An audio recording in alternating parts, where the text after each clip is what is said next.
Welcome back to the Half Betty podcast. I'm Krista Gruen, producer and co-host. By my side, as always, is our founder, host, and producer, Andrea Rathborn. Together, we're ready to welcome a new Half Betty into our community. Our guest today has lived a life that spans continents and careers, both in Tanzania to Indian parents raised in a small town in Canada with chapters in Mexico and the UK. She now calls Toronto home. She's an MFA graduate from the Creative Writing Program at UBC, University of British Columbia, here in Vancouver, and a critically acclaimed award-winning short story writer and novelist whose work has been published internationally by Penguin Random House. These days, she's lighting up television as the creator and executive producer of the hit police drama Allegiance. And friends, if you haven't seen it, please do not delay. It is such an important and incredible show. She began her TV career after winning a development deal through CBC's Diverse Creators Program for her one-hour serialized dramedy, Ruby's Turn, and soon after joined the writing team on the hit medical drama Transplant, another incredible show that you must check out. And fun fact, before she was writing for television, she was a business development executive at Procter Gamble. So clearly she knows a thing or two about reinvention, storytelling, and following a creative calling. Let's jump right in. Here's our conversation with Anar Ali. So lovely to be here, and what a wonderful welcome and setup. So do you want me to start with the 5 words maybe? Is that what you're thinking? Sure, that would be great. So it's like the Colbert questionnaire, do you know, when he does that on the show, which I love. I love Colbert so much. No, he's so awesome. So I think some words that have kind of guided me in my life and then somewhat connected to my values are freedom. And I think freedom works really with security. So as an artist, and in fact, it's very connected to my whole life of like having a life that was, I think, what our families want for us.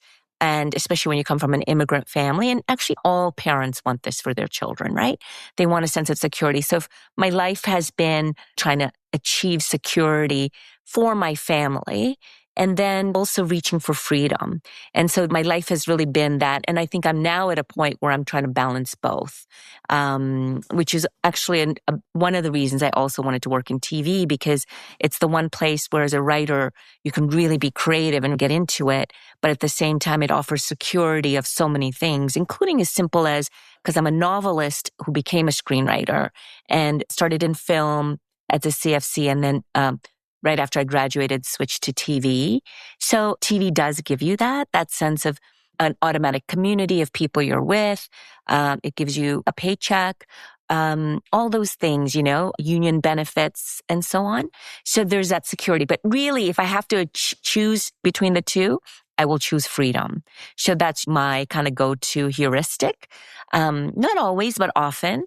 And I think the other ones would be, and these are kind of all together too, kindness, collaboration, and compassion, which is very much what Allegiance is about. Sabrina is a cop who, beyond being a woman of color, she's also someone who reaches with her heart before reaching for her gun, you know? So it's an aspirational show that way in terms of what policing can be. And it has changed and is changing.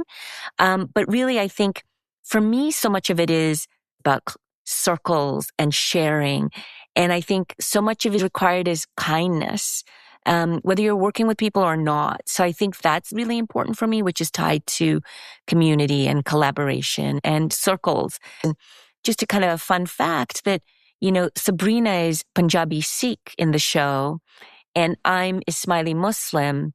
And you would think those are really disparate, but they're not. They both have this sense of Seva is very important for the value of the culture, which is about service to others.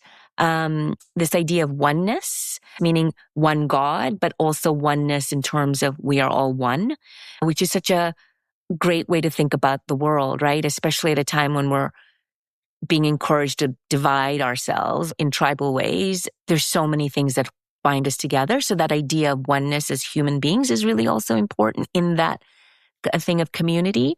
I would say also another thing that's defined me in my life is being fearless and adventurous. I've lived in a lot of places. And I think that's really important even when you're a creator, is to try. I say that to say as if I'm not fearless. I am. I mean, I am fearful about things, but I'm also fearless. And I think I try to go there. And I think I get that from my dad, who's now passed, but he was someone who was a real adventurer. He was an entrepreneur. He's really struggled when he first moved and then went on to build the second biggest sportswear company in the country. So that idea of being fearless and not letting rules stop you, because so much of the rules are about the system. And that's so much also about what allegiance is like systemic issues that women face, women of color, what it is in the police, class. And the bigger thing more than anything, I think, is power. And I say that because, and I really think this is an important thing, is that we kind of sometimes, and I've seen it in the industry and my own show too, which is we tend to think that all people of color are going to vote Democrat, liberal. Example. So untrue. There are just as many conservatives, for better, sometimes for worse, on the other side, like, if I can call it the Archie Bunker types, but they're brown or of color. And I think that's not to say there are not other things that we have to think about, how racialized people experience things. But I do think power is something that really fascinates me too, in terms of, again, it ties back to the fearlessness or wanting to be fearless, because I think you have to be when you're faced with, and so many of us, and all three of us here as women, in different ways we've experienced it, right? So I think that's important. And I think the last one would be, and they're tied together, is curiosity and wonder. And I think maybe, Andrea, you use the word wonder in terms of how you're describing listening to story. And I recently heard a quote by Suleika Johad, who's a wonderful writer. She's John Baptiste's partner. And she had this beautiful saying, because, she was dealing with cancer, and I've also been, I'm okay now, but I was dealing with cancer. And she was just saying that so many people will say carpe diem, like, just seize the day. And she goes, but that felt like so much pressure, And instead what she tries to do is treat every day as her first day. So it's like treating the world with wonder, like a way a child would.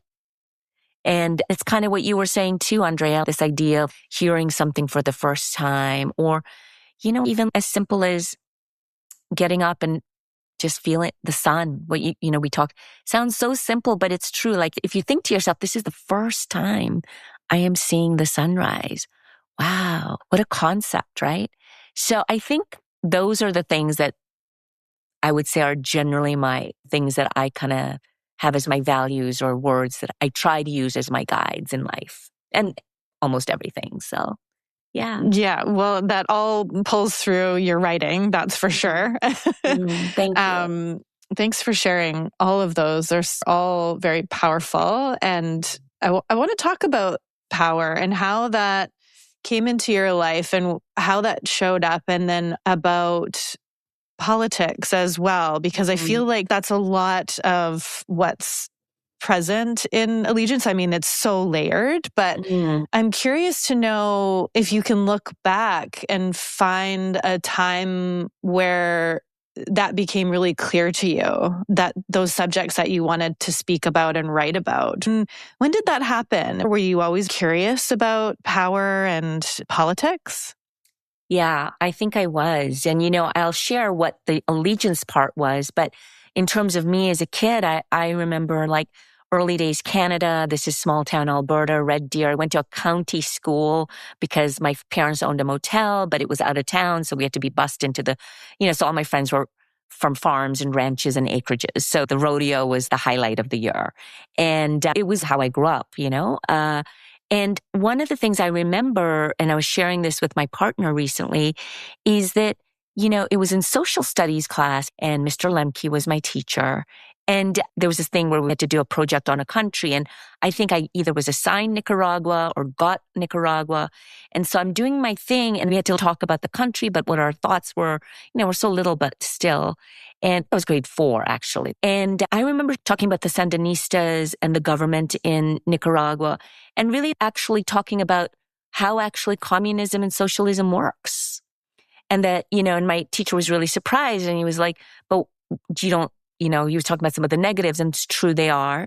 But I was more focused on the fact that there was a sharing of power. And I didn't use those words, but I think any child, we're always telling children to share. We're always asking, but we don't, we never do. We barely, not never. We don't do what we ask children to do. And so I think for whatever reason, that was what I was feeling. And it's not like I grew up in a family that's socialist at all, like far from, very business oriented, and but very about civil society too. It's a community. I come from Ismaili Muslims, and the Aga Khan has always been about that, like giving back. You're not thinking about what you're taking. You're often thinking about what you're giving back. So I think that idea was somehow in me, maybe my culture, maybe my parents, that this idea of sharing and equality. And I have, to be honest, even until very recently been naive about that. If I can say naive, I'll tell you why. Because I think I just assume, well, that's what everyone would want. But the thing is, if you have power, some people, I often think power and being tipsy are very similar in terms of how you react. Michelle Obama says that when Barack Obama won the presidency, she was really worried about, would that change him having this much power? And she said that what she found is that it brought all his things that he was so amazing at, who he really was, just got dialed up. And in the same ways, like someone who's like gets tipsy can be like either a fun drunk, or maybe sometimes, people can go violent, some people can. I really think power does that. And I've seen that, like, people who seem X, and then when power positions, they're not. And I want to be conscious, like, not to say I've been perfect, far from, because, now I have more power, but it's a thing to really be hyper conscious of. And I think my feeling is, and I don't think it's only women, but I do think the women sometimes in power have come up under men who, in a patriarchal, it's not only men, but patriarchy, and women are subject to that too, where being the head honcho is important, making the most money so that we do have like the people at the top making money instead of sharing, even though everyone who does the work, they're putting hours and hours, same amount of hours, sometimes more, and laborious with your hands, but we don't value that. And so for me, those ideas are built into our society. And how do you shift that? And I think if I originally felt I was going to shift it a lot with my show, I haven't, internally or externally, but I've shifted it a little, and for myself, for, the people I've really kind of tried to champion for the show. And I say it publicly, very openly, I try very hard to champion women in particular. And even when people have the best intentions, there's so many biases that come through from the women as well. And I think it's not because people are bad people. They just, like me too, I'm sure there are things I'm not aware of. And I think power works that way. And I think the big shift will come, I hope, as we continue to do these things. Or I'm forgetting her, who's the ex-prime minister of New Zealand? Jacinda. Yes, you're right. Jacinda, right? Yeah. Yeah. And she has this great book about, I don't know the title, but it's something about compassionate power. And I do think it's like, like thinking in holistic as a circle instead of a triangle. And I think this is patriarchy and this is matriarchy. Oh, and I hope we get to go to matriarchy more, and men included. Like many men are very matriarchal, of course, and very women are very patriarchal. So that's kind of my feelings about power in terms of my learnings, and so much more to learn. But there's always going to be things to learn and how we move through. And with each project, with each creation that you bring forward, whether that's a book or a show, I'm sure there's a theme, right? There's something that you take away. There's something that you learn, and you take that and move forward. It's interesting to hear you talk about power and that circle. And thank you for that. It's really Beautiful. That's great. That's great. Yeah. Yeah. In the West, stories are very linear and, not always, but they can be. And in other parts of the world, culturally, stories can be told very differently. And it's funny when I'm breaking story, even for TV, even for instance, I was in the transplant room, the way you're supposed to do it is, let's say you have such a good show. Such a good show, right? Such a good show. Yeah. Great show. I learned so much and really proud of that show and everything that the creator and everyone did. But I would say, even when you're breaking story in a collaborative process, most people learn to break down. So act 1 is this way, and then you start at the top, act 2, and usually TV will have 5 acts. So you're going like, I can't actually physically do it. I have to go this way. And then the best I can do is snake it, or if I'll go down, and then it has to come full circle. So it's not a circle, but it's almost this continuous snake and ladder thing. And ask me to do it this way, I actually can't. Yeah. My mind, I can sort of do it, but I'm not very good at it. But ask me to do it, and then other people can't do it this way. So it's tricky, but my strength is when I do it like this, because I can make connections and I'm like, oh, that's up there. And when it's over here, it's over physically here versus up and down, if that makes sense. Right. And so I find it fascinating, these differences.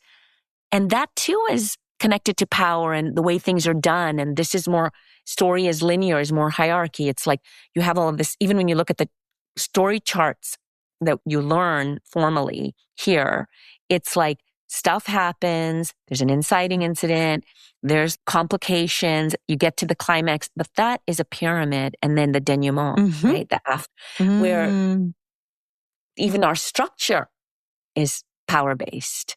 Whereas again, circle. I don't know. I don't know if that's related, but that's what's coming into my head. Yeah. Yeah. It feels like maybe it's even brought on by wonder and curiosity. And that is, what if we don't do things the way we have always done things? What if we, instead of using language that describes, breaking things or wrecking or dismantling or all of these words that suggest that there's somehow a misuse of power or a power struggle, if we apply a perspective of simply coming to things, all things, with a sense of curiosity around, what if this was given to me? How would I design it? How would I build it? How would I make it come to life without the constructs of what has already existed? And I wonder what would happen if we apply that to everything, to how society is structured, how rules are built, how stories are told, how schools are designed, education system. If we come to everything with that sense of wonder, I would be curious to see how much we do move away from what's perhaps the least resistant path forward, which is a linear path, and how much more we might find that we work in these more organic kind of patterns and shapes and styles of discovery. I don't know the answer, but it occurs to me. And when you describe the way that your vision or your kind of spirit builds story in that very organic shape, it deeply resonates. One example of something that resonated deeply was when I was working with a visionary and storyteller. We built film from a locked soundtrack, picture to sound, as opposed to sound to picture. And I didn't know that there was another way. And when I left that world and went into a corporate world of designing film and video content, I was faced with, oh, this isn't the way that it's done. And isn't that interesting? Wow. It was so interesting to recognize that everything does not have to be done the way that it has been done if we approach it with curiosity, with wonder, with inclusivity. And what you were saying so beautifully ties into that as it relates to power. Because when you have the power to lead with wonder, curiosity, the shape that it takes may be very different than what we experience. Yeah. I think that's so it's really beautiful. You said, well, and what you also shared is so beautiful also. And I think the challenge is also, because that's such a beautiful thought. And part of it, I mean, I'm thinking about in the context of business and when you're said corporation and the work we do on TV, which is so speedy once you're in this thing, right? It's the old way becomes the way because that's the thing that people are used to. Like if you're cross-country skiing, it's like the tracks are already laid. Even though there's something more beautiful over here and more interesting, this is where the tracks are laid. So the hard thing is the changing the system. It's true, like what you're saying is if you could lead those values, but then the challenge is people who that has benefited the most and disproportionately some than others, or as we're now talking about in our world, the Epstein class, you know? And I think it's always been there. We're just now consciously talking about it, you know, or our prime minister who is so thankful for him. But even the things he said at Davos really speak about, you know, we kind of knew the system was not fair, but we kind of accepted it because we got benefits for it. And I kind of thought, that's great he's saying it. And so it's a real reckoning also, like, yes, we need to come together, but it also kind of said, well, we've been feeling sometimes, but people be like, no, it's like justice and fairness. And it's like, no, guys, not always, you know? And so he actually said it, that we would look away. And you see that all the time, even within corporate, you know, we've worked in different places or my corporate life, and even in my current world of TV and film, people will look away because guess what? It costs them. And the thing is, there's a benefit to them. And so I don't say that with judgment. I've done that too. But the problem is, how do you change it when we ourselves benefit, not always, often from these power systems? It's tough, right? I don't know the solutions either, but it's something really to, yeah. I leave it. And you said something along the way that speaks a little bit to what you're saying now, and that is when something has been in place, like those cross-country ski tracks, it's not overnight, nor is it just in a moment that those tracks change. And you said something earlier that's so appropriate and important to say out loud, and that is it's incremental, but persistent steps.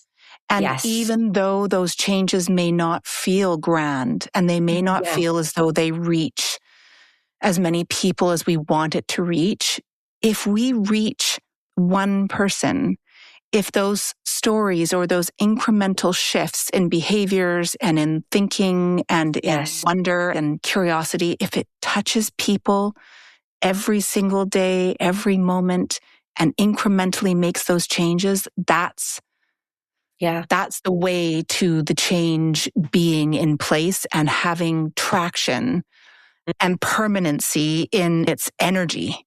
And so I love that you identified that it is the little tiny changes that can make the biggest difference over time. Yeah. And that's what I think so many of us are doing. And there are days, you know, where I sit with halfbetty and I think, is this what I want this to be impactful for people. I want this to reach people. I want to include everybody possible that feels aligned with this space to tell story. And some days I'm like, oh gosh, it's hard. I feel like we're not, you know, it's not grand. And then I remind myself it's not grand. But if we stay the course, and if I get up every morning and I think about that small thing that I can do today, contributing to this continued space of storytelling and of women telling their stories and sharing and perhaps reaching a woman wherever in the world, then that's right. that is a change, and that is an influence, and that is a difference. So it's just such a good reminder. Yeah, I think you touched on it before, and you were talking a little bit more insular about the impact potentially that you have within the crew, within, your immediate circle of where you're working with the show. But it's hard to tell. And just like Half Betty, it's hard to tell what's happening on the outside of that world. And we only get little slivers of it. Okay, for us, maybe it's a review. For you and Allegiance and the show, it's awards, it's acknowledgement, it's nominations. And I suppose it's also the media coming in and being like, wow, that episode was really impactful, little things like that. But you truly will never know how much it's impacting those people that are listening, watching, relating, learning. These moments. I mean, I've learned so much watching Allegiance. There's so many things that I never knew before that now I'm looking, at my neighbors, my community. I'm looking at people with a different lens. And that is impactful. And that is what you are doing and the team. And those are the things that we don't see every day. We don't feel every day. We know, and we have to believe it's happening, or we wouldn't keep going. It's so true what you just said. And the other thing in TV, because of course the whole business thing, right? Like there's also our numbers. But what you said is even more impactful because, the other day I was talking to my book agent who's in New York, and she was telling me, so she also does some screen representation. She doesn't represent me, I have other reps, but she's telling me that her client sent her the pitch deck, and he's from Chicago. One of his comps was, Allegiance, like comps meaning comparables, And I was like, what? And then she told him that she knows me. So he's like, what? And I remember thinking, what? People are using Allegiance. I mean, maybe not many, but that I learned about it was, again, what you said, Krista, it's like, we don't actually know. We don't actually know. And, in the same ways I quoted Zuleika Jawad earlier, or we've been talking about different people, it is something I think about. Treat every day with wonder, not as your last, not my last day, it's my first day. And it just shifts everything. And then I don't have to be panicked about doing it. The bucket list. It's not about the bucket list. I can sit and look at the sun all day, And in many ways, I think, for me anyways, as an artist and a writer, it was this hope of doing something, and we do our stuff for different reasons, but I think fundamentally, whatever it is, there's some purpose. So for some people, it might be that, listen, I'm really not that into the actual TV shows, but I need to make money for my family. And I think that's okay. Like whatever that purpose is, because how amazing that they get to provide for their kids and their families. So there is that. And I know a lot of women in the industry who are the sole providers. So it gives them that avenue to have purpose to do that. And then money can, in our society anyways, be power. Well, that's such an honor. And how cool that you were able to know that. Because I'm sure sometimes, I bet you there's lots of people that are using Allegiance as a comp now, but maybe you would never know unless you had that connection with somebody, right? Yeah. And that makes me really feel special. It's that. And okay, this is a bit cheesy, but the other thing that keeps me going, that's a really sweet thing. Like, despite my first, my book's doing okay and getting critically whatever, it's, my dad's passed now, but my mom, I think because I left the corporate world and I left the perfect life, like money, the perfect supposedly perfect husband. The stereotypical from the outside. Yeah. And it was fine. It wasn't like, tragic things happened, but it wasn't the life I wanted. But, I have never seen my mom more proud of me when she came to set. And it was like she couldn't believe. I mean, set is already so fun if you've never been. But if you come and you're seeing, like, she got to see the studio where the cop stuff is and the jail. And then we were actually at the Sohal house, the Sabrina's house. So she saw that. And then every Thursday morning I get a call. I mean, I speak to her every day actually, but Thursday morning I get a call because it's Wednesday night and it's like, doesn't matter what episode it is. They're all amazing. And I'm like, okay, but which one is your favorite? Oh, well, the first course, the pilot. And I've written another one, but she's like, no, but all of them. And even when the episodes are maybe not our very best, she's like, oh, it's the best. And she's like, says things, you're going to get renewed for season 4. I said, well, I don't know, Mom, but she's generally being right. So I'm like, okay. But it's really, I know that sounds really small, but like the fact that my mom, that before sounds she passes, huge. gets to say that her daughter who took a road off the beaten path, something saying, you know what I mean? And that feels really satisfying for me, obviously, beautiful. You know? Yeah. What do you think your dad would say? What do you think how would he be with all of this? Yeah, it's so sad for me he's not here. I was Ajit, the character of Sabrina's dad, and her are really based on my relationship with my dad. His 4 girls, I'm the youngest of 4. But, you know, like Sabrina and Ajit, he kind of like favors her over the son. I mean, there's no boys in our family, but he just was that guy who like made us change tires and, you know, do sports and you know, it's not what you expect stereotypically of a brown dad, but my dad was that guy. And I know that he's not the only one. He would be so proud. And, you know, I energetically feel him in my life still. I really do. And, you know,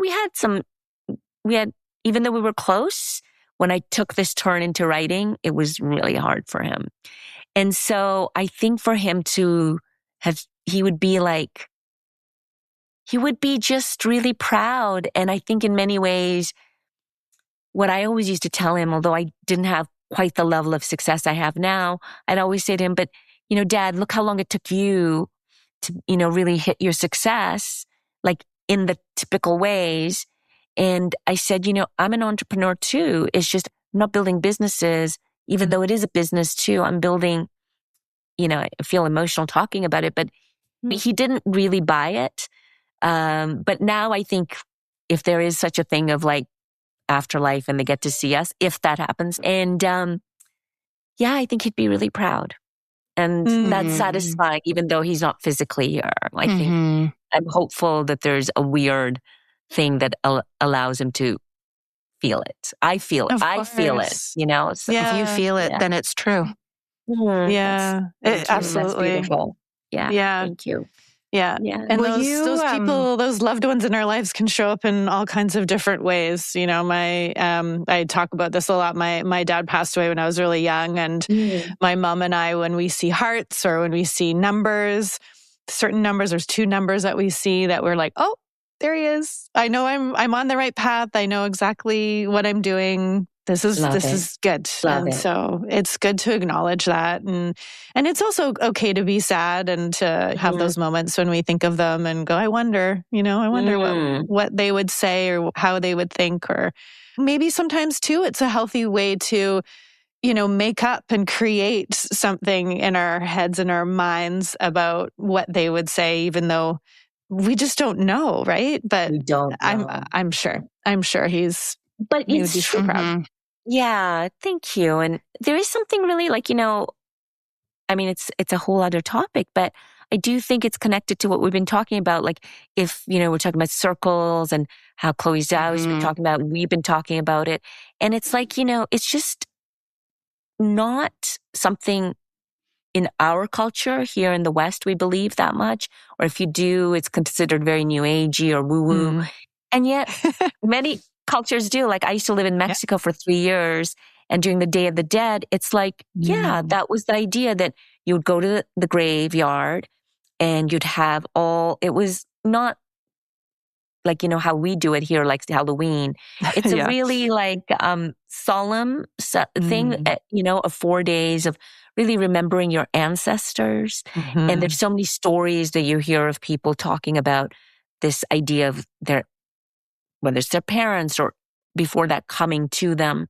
And so, going to the graveyard and having meals with the dead sounds crazy if you think about it from our perspective, but why not? And, if you actually experienced it, and if nothing else, at minimum, it's an honoring of where you came from.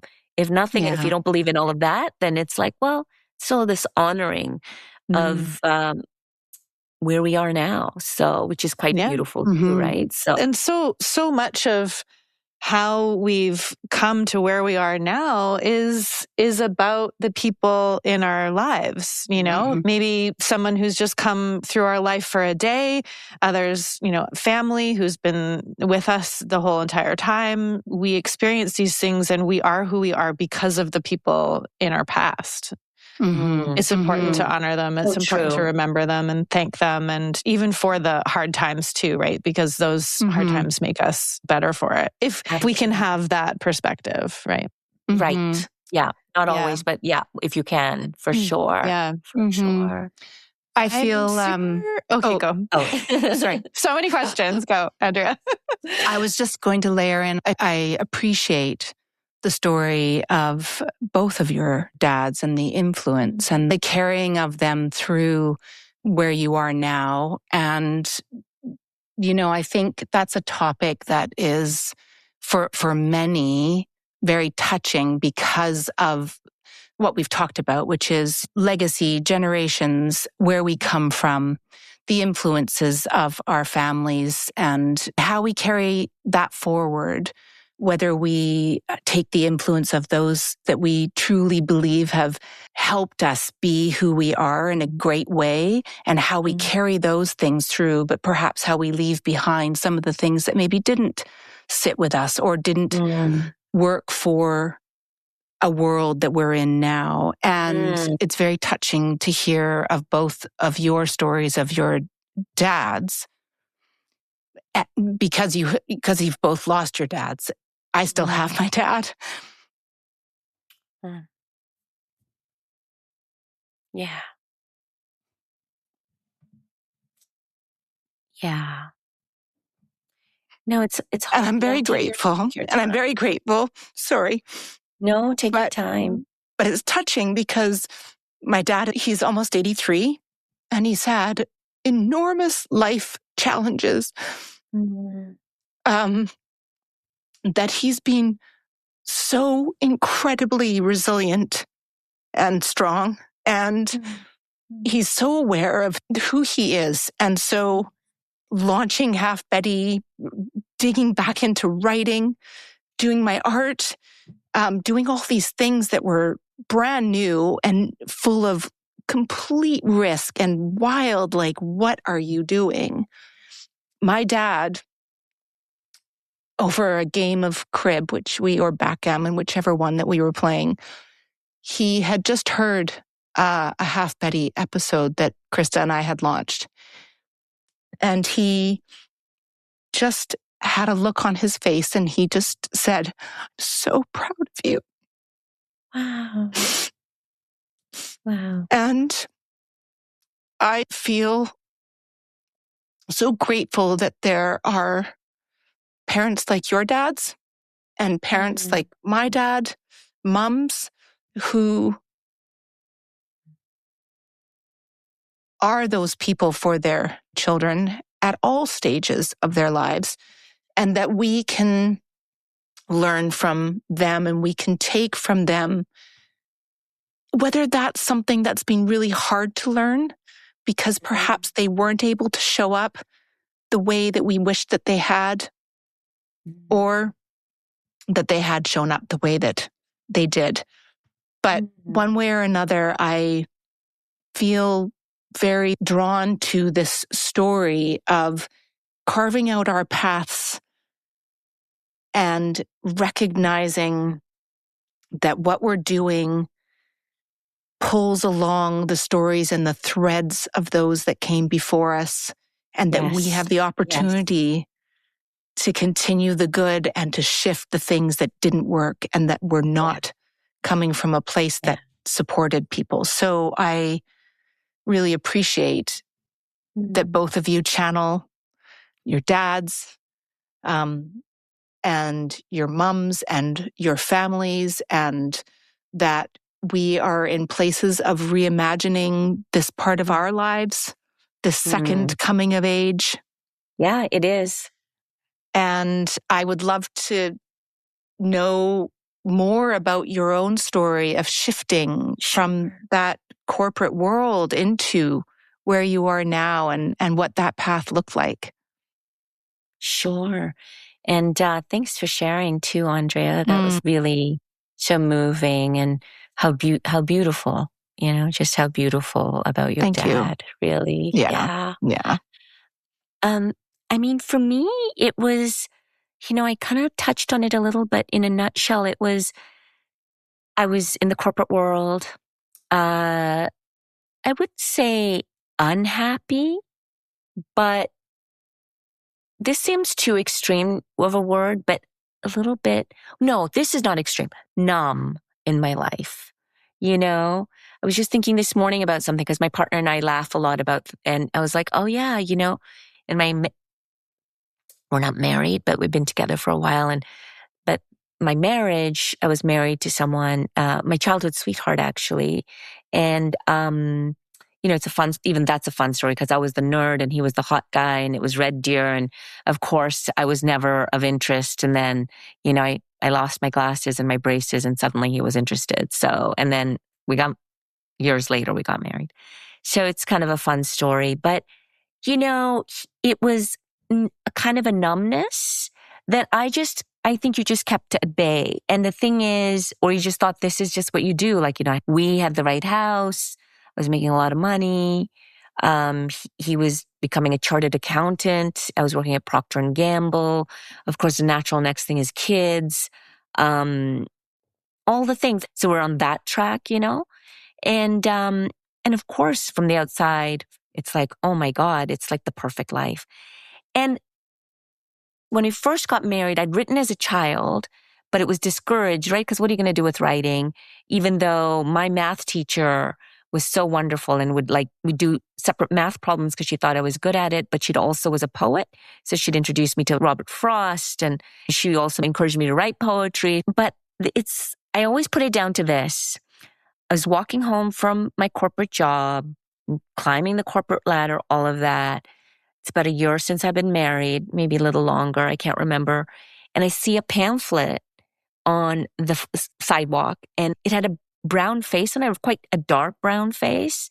And it had Alberta Writers Union, or Writers Guild, I guess.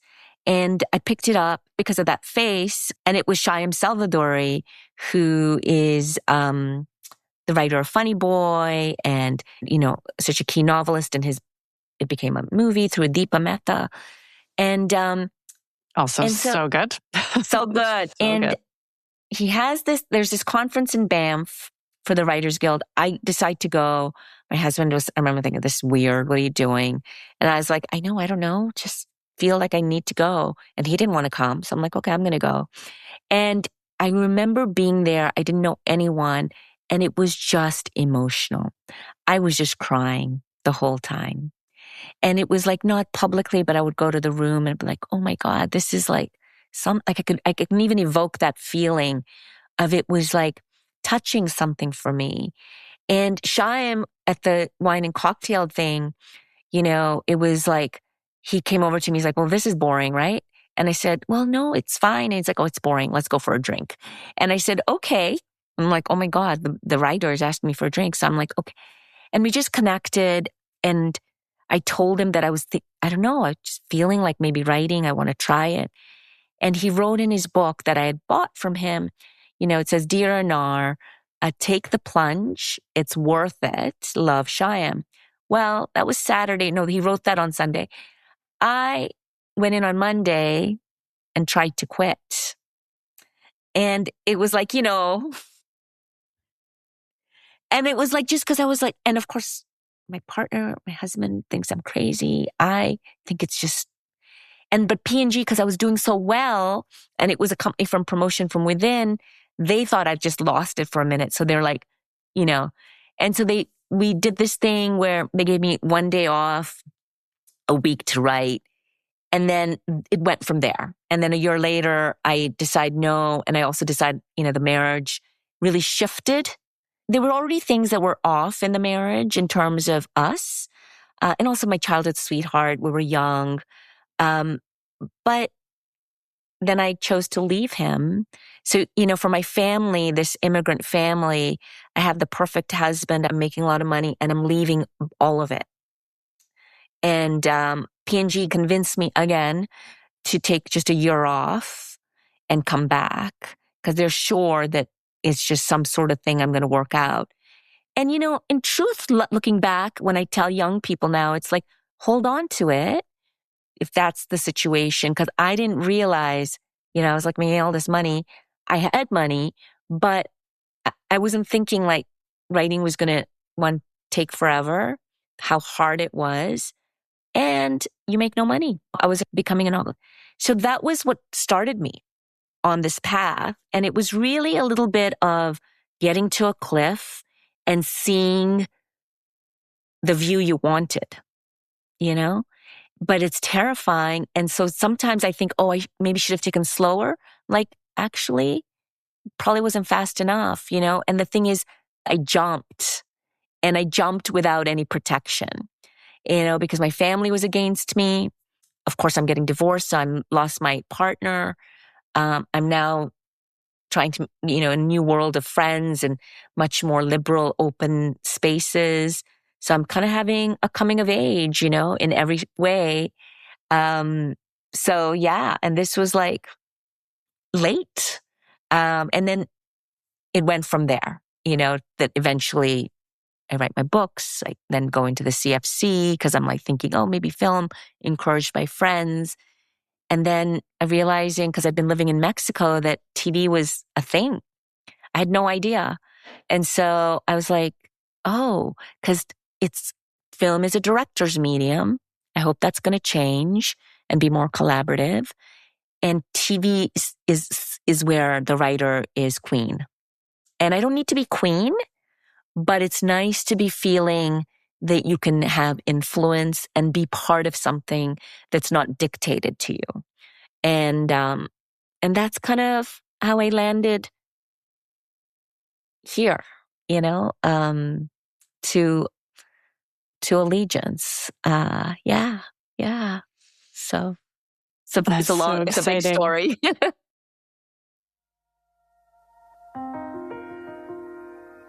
Every so often, you come across a design that stays with you long after the moment has passed.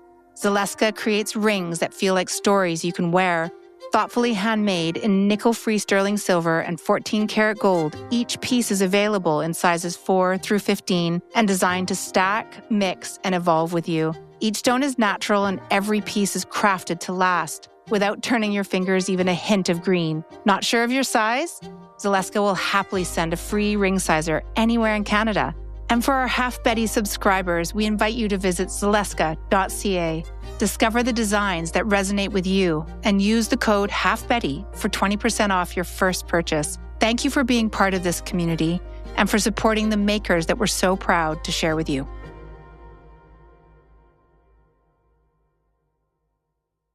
I'm sure you could dig in so much more into that story too. That is, it's really inspiring. And I know from the amount of people that we have, the amount of people that we've talked to on Half Betty, they share these moments, right? Where it was like, no, I have to do this now. And they just turn their heads and they start walking. It's like, wow. Andrea has had that story. Yeah. It's really fascinating to see how things change. And as a storyteller myself, it's also interesting to look at how many coming of age stories there are, but they're all focused on young people. And it's great. And those stories need to be there and they need to be told. I'm really interested in the stories of the second and realizing that, we have an entire lifetime of experience, knowledge, education, friendships, networks of people where we can turn and be supported and say, I want to do this. And if you can help me, that'd be great. That would ease the load. Yeah. But I'm moving forward. Who's coming with me? Like, let's go. That's awesome. It's so exciting and so powerful when we kind of drop that sense of what we're supposed to do and who we're supposed to be. It's just so beautiful and inspiring. So thanks for sharing.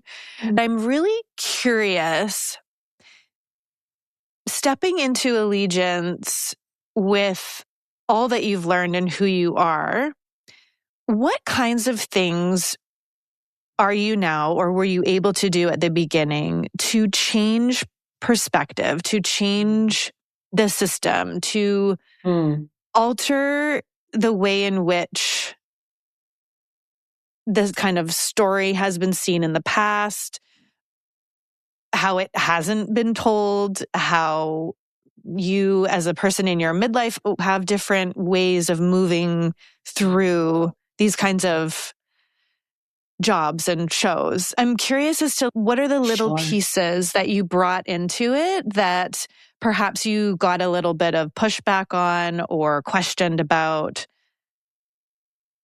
Yeah, if you could talk a little bit about that. Sure. It's a longer story of the inception and the story to it, but in a nutshell, it was a combination of George Floyd happening and having friends, including myself, having really not great experiences with the cops, particularly Black men in my life. Stereotypical, but true. It's like for all the people who are now worrying in the States about going out, whoever you are, race doesn't matter anymore. Well, Black moms have been dealing with this since their boys were little, not to take away or be a scolder, not at all. Just like, yeah, that's been the experience. And, that combined with, I'm not naturally going to procedurals. That's not my natural place for TV. But after I was on transplant, I understood the power of the procedural. Because at least in Canada, or at least in network television, the procedural is the bread and butter of the business. So I was like, oh, how do I build a Trojan horse? How do I tell the story I want to tell and shape it into a procedural? And I knew it couldn't be a medical show. I mean, I've always been interested in justice, even as a young person. That's always been something that's driven me, and power, those things. And not that I was conscious until as an adult. And so it was this thing of putting it together on that. But some of the things, this was when I was building it. And in season 1, the understory is as her dad is arrested for treason, and being connected to some sort of group, she undercovers this domestic terrorist group, right? Connected to white supremacy. And when I was first putting the show together and I didn't pitch it around, which, maybe I could have, but it was the pandemic. And so basically this was literally a few weeks before January 6th. And I remember saying to my producers, I don't know if anyone's going to buy this idea. I mean, like, who's going to believe that there's white supremacists in the police force, even though all my research had showed it's been happening for a long time, that David Duke had specifically asked his followers not to have skinheads, but to do something called entryism, blend in, get into positions of power. So it's kind of like the playbook of Project 2025. But I was reading about this, and honestly, even I was not believing. I was like, no, really? And that this is, for every time we think it's America, it's not. It's America, it's India, it's in Europe, it's all this right. It's like alt-right. And it's not necessarily about just white supremacy. It's about supremacy of a group in Hindus for India, only Hindus for India, only white Christians for America, that kind of thing. But then Jan 6th happened. And I remember thinking, I genuinely thought it's now going to be okay. And I don't want to take away from it because I think it was really well built. And the characters, I always come from characters. But in our theme of timing, and a lot of people don't like to say timing is important, but because that takes away something from them. But I think if it was a year later, yes, it would still have sold. It would still have sold now. And everyone here wanted it. And we chose CBC. I thought that was the right decision. They've been a great partner. But through that process, a couple of key things that happened. So the white supremacy thing was a challenge until the world fixed it, unfortunately. And then, because I'm not Sikh, but I'm Indian. And there is this kind of gaze that happens about stories and who can write them. And I think it's really interesting that we don't question white men when they're writing about creating shows like Transplant or the many, many, many, many shows in America now even. But I do find it interesting that when it's a woman and a woman of color, I was asked about that in a deep way and wanting to change it to Muslims. And I'm like, but you can't just take a story built about a community who's been here forever, who have served in the war and are a warrior class of people and shift it into, if I'm going to write about Ismaili Muslims like I have in my books, it's going to be set around business, in the same way it makes sense, so I got pushback and I sometimes still do. And here's the great, great, great irony. And it's again about how people understand things. So an example is on Transplant, I'm Shia Muslim, I'm Ismaili, which would be considered the United Church of Islam.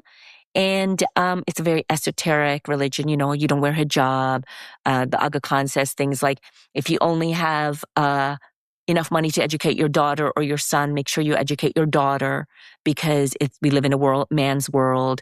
And she will also excel, really, she will educate the children. So in other words, that's how you build strength and resiliency. And so that's been his focus. And you see even a lot of the schools and hospitals are around women.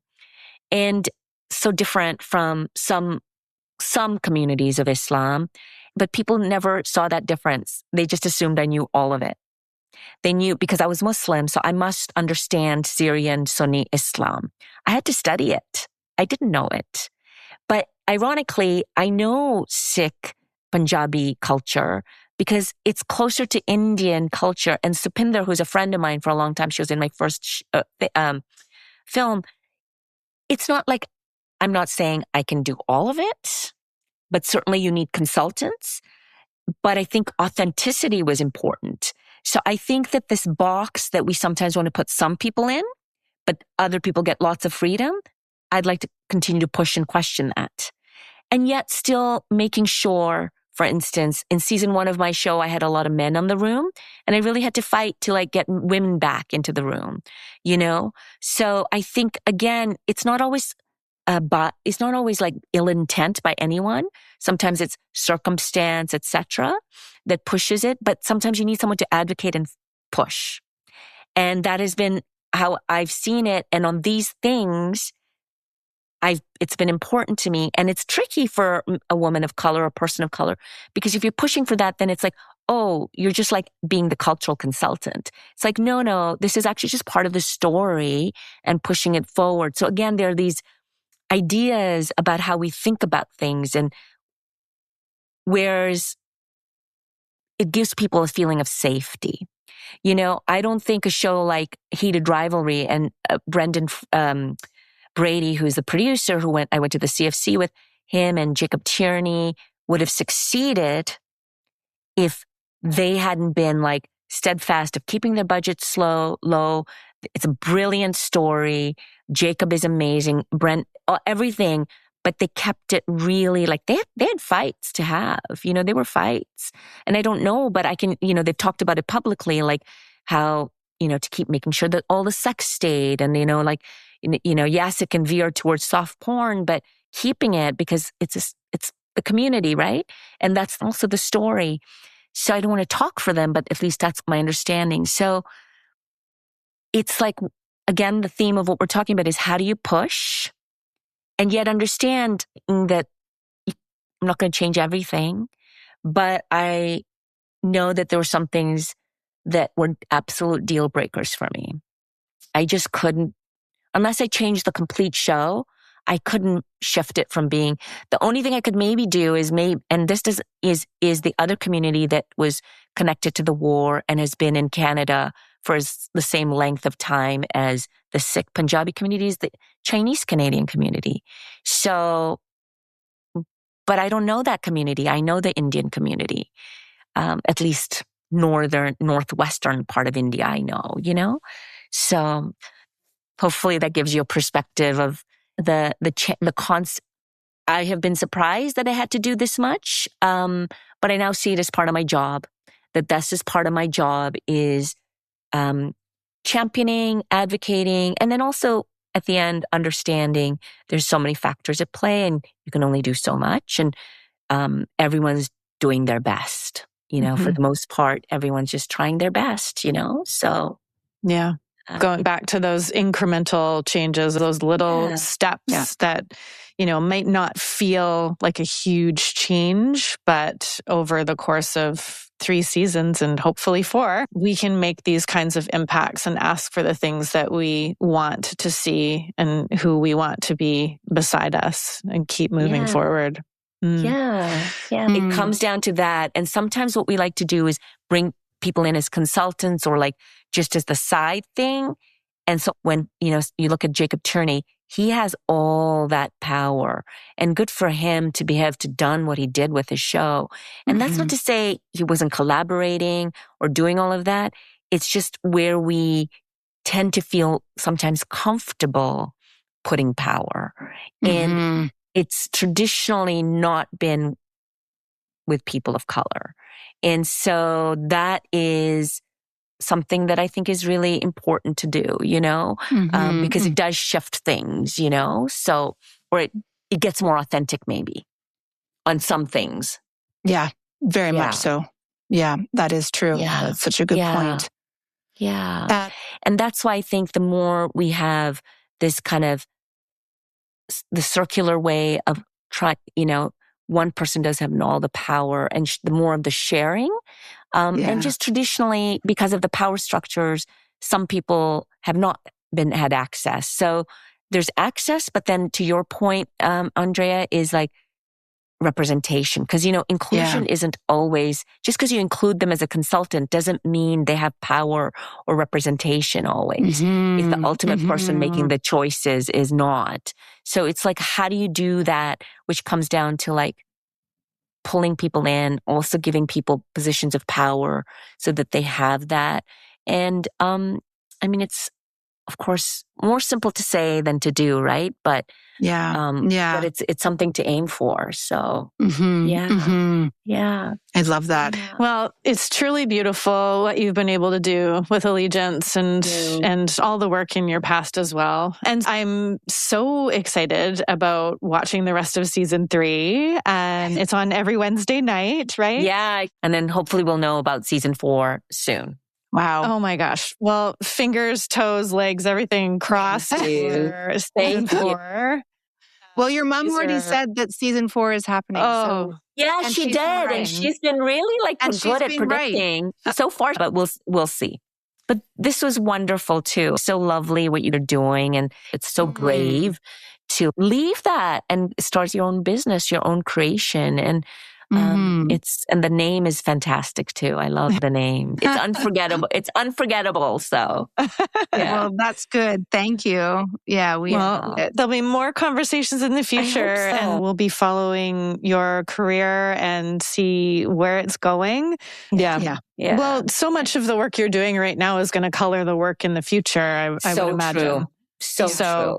Yeah. Just to be present and in the moment and see where you're at right now and what that looks like in the future. I mean, the future is bright. Keep being brave and bold and keep bringing all these incredible people along with you. And Vancouver is such a wonderful place for community. And it's what we started. And the film industry and TV industry in general, I find across in the country is just generally speaking, so, just really people take care of each other and they really, I love hearing that. Yeah, I feel that, not always, of course, but generally speaking, I find Vancouver being a smaller space and people are kind and welcoming and so good at what they do and such, like feel really lucky to be shooting in Vancouver because it's been a joy to have the crew from there and so many of our key people, including our cast from there. So it's really been impressive, and I feel very privileged to have access to that. So it was really fun to do this with you. And I'm looking forward to seeing all the good stuff you are doing too as you continue to grow. Really, thank you so much. Yeah. Thank you so much. So for our listeners, if this is a new person in their lives that they're learning about, they want to learn more. So is there somewhere that they can follow you and, continue their journey with you? So my handle is my first name and my last name with a WH in the middle. So Anar, WHALI. And so it really is Anar Wali. So you know how in India they'll do like chai wala or like taxi wala, but when you change the A to an I, it's feminine. So it's like my name, but Anar Wali. So that's the handle. Yeah. Yes. And I didn't know thanks for asking. Yeah. Yeah, of course. We're always wanting to learn and grow and support each other along the way. If there's anything I can do to help you guys, let me know. If I can, I will. Thank you, Anar. That's very kind. Andrea and I believe in helping others share their stories too. So thank you for carving out this time in your busy schedule. And to our listeners, thank you for spending your valuable time with us too. If this episode resonated with you, we invite you to share it with a friend and use it as a conversation starter. You can find us on Instagram at halfbetty or our website, halfbetty.com, as well as our personal LinkedIn pages. Andrea and I know that the best conversations are the ones that keep going long after these microphones are turned off. However, we must pause the conversation and pick it up again one day soon. Friends, keep talking, keep asking questions, and keep making space for stories that shape us all. Until next time.